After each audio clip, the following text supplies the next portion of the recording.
তোমাকে প্রথম দেখে আমি বিশ্বাসই করতে পারছিলাম না যে আমার অচিনপরি এত সুন্দর। তোমার এই সুন্দর রূপ দেখে তোমার সামনে যাবার সাহসই জোগাতে পারলাম না।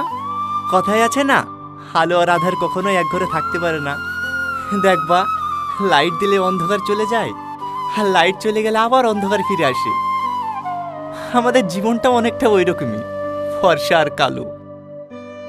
আমার চেহারাটা এতটাই কুৎসিত, তুমি দেখলেই আমাকে রিজেক্ট করে দিবা। ভয়টা কোথায় জানো? ভয়টা তোমাকে হারানোর না। আমি ভালো করেই জানি আজ তোমার সঙ্গে দেখা না করলে এমনিতেই তোমাকে হারিয়ে ফেলবো। ভয়টা ঘৃণার পাত্র হয়ে বেঁচে থাকার। তোমার কাছ থেকে আমি যতটা ভালোবাসা পেয়েছি সেটুকু নিয়েই আমাকে বাঁচতে দাও। ভালো থেকে অচিনপরি, হয়তো ওর কোনোদিনও দেখা হবে না। এতে তোমার না দেখা ভালোবাসা।